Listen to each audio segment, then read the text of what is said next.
Hello दोस्तों, आइए चलते हैं बिहार दिन भर की ताजा और बड़ी खबरों की ओर। लेकिन उससे पहले अगर आपने अभी तक इस चैनल को सब्सक्राइब नहीं किया तो कर लें, जिससे कि आपको बिहार दिन भर की ताजा और बड़ी खबर रोजाना मिलती रहे।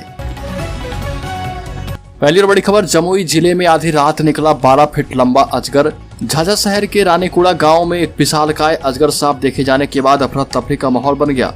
अजगर सांप की लंबाई करीब 12 फीट बताई जाती है और रात 10 बजे अजगर सांप का रेस्क्यू किया गया है। देखते ही देखते अजगर को देखने के लिए दर्जनों लोगों की भीड़ जमा हो गई। विशाल अजगर रानीकुड़ा गांव के एक मैदान में देखा गया, जहां बच्चे और बड़े क्रिकेट खेलते थे। अजगर सांप मिलने की खबर स्थानीय लोगों के द्वारा सबसे पहले समाज सेवी गौरव सिंह राठौर को दिया गया। अजगर सांप को बिना किसी क्षति पहुंचाए हुए उसका रेस्क्यू करके उसे जंगल में छोड़ दिया गया। अगली खबर, 6 महीने में दूसरी बार कोरोना पॉजिटिव हुए सीएम नीतीश कुमार। 2-3 दिन से ठीक नहीं है तबीयत। मुख्यमंत्री नीतीश कुमार कोरोना संक्रमित हो चुके हैं। मुख्यमंत्री नीतीश कुमार ने खुद को सीएम आवास में आइसोलेट कर लिया है। सूत्रों की माने तो पिछले 2-3 दिनों से मुख्यमंत्री नीतीश कुमार की तबीयत ठीक नहीं थी। डॉक्टर की निगरानी में उनका इलाज किया जा रहा था। हालांकि कोरोना के हल्के लक्षण ही दिख रहे थे और वो लगातार डिस्टेंस मेंटेन करते हुए बैठक में भी शामिल हो रहे थे। नीतीश कुमार 6 महीने में दूसरी बार कोरोना से संक्रमित हुए हैं। इससे पहले 10 जनवरी को उनकी जांच रिपोर्ट पॉजिटिव आई थी। सीएम नीतीश कुमार को 2-3 दिन से बुखार आ रहा, जिसके बाद उन्होंने कोरोना की जांच कराई थी, जिसकी रिपोर्ट पॉजिटिव आई है।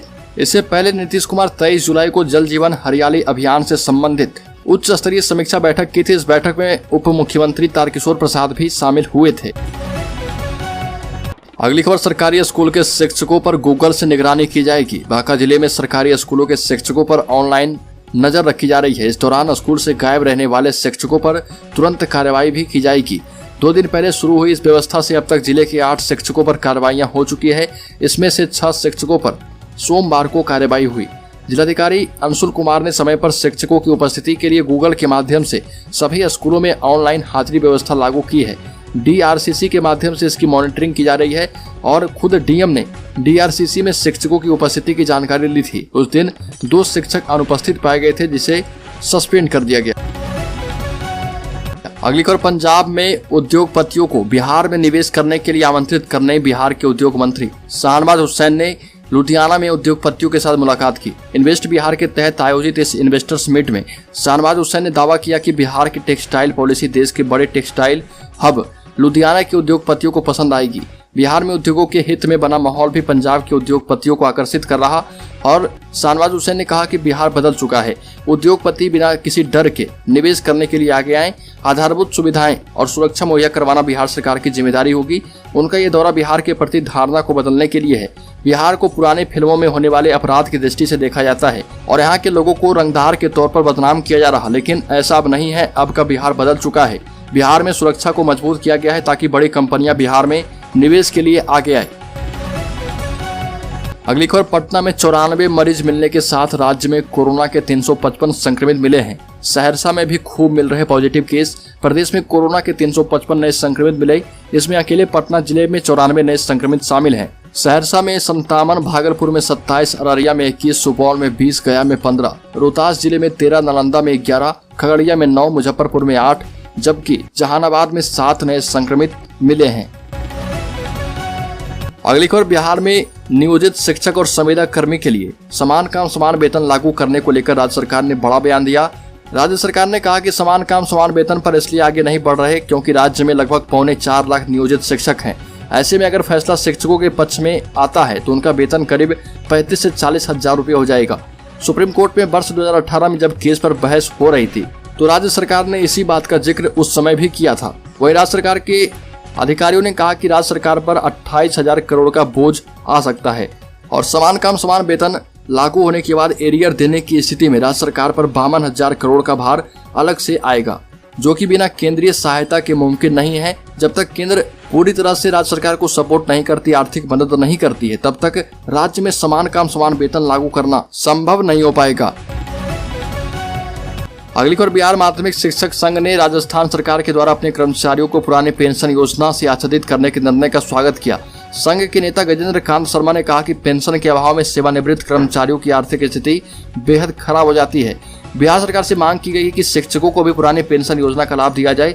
सेवानिवृत्त कर्मचारियों के लिए पेंशन की राशि एक सम्मानजनक और सुरक्षित जीवन का मजबूत आधार बन सकती है। अगर बिहार सरकार इसे लागू करती है तो बिहार सरकार भी राजस्थान सरकार की तरह अपने कर्मचारियों और नियोजित शिक्षकों सहित सभी संविदा कर्मियों के लिए शीघ्र पुरानी पेंशन योजना लागू कर दे। अगली खबर, पटना में मंकी पॉक्स की संदिग्ध महिला मरीज मिली, पीएमसीएच की टीम लेगी सैंपल। बिहार में मंकी पॉक्स का पहला संदिग्ध मरीज मिल चुका है। महिला पटना सिटी के गुडहट्टा एरिया की निवासी है। पीएमसीएच की माइक्रोबायोलॉजी विभाग की टीम सैंपल लेने मरीज के घर पहुंची है।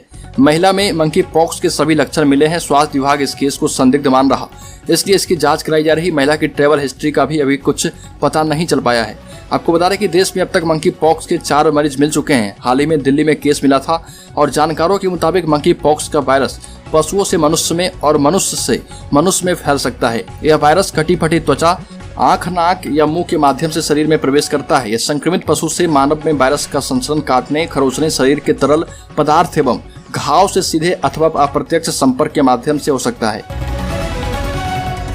अगली खबर, कांग्रेस ने आशा कार्यकर्ताओं का मानदेय बढ़ाने की मांग की है।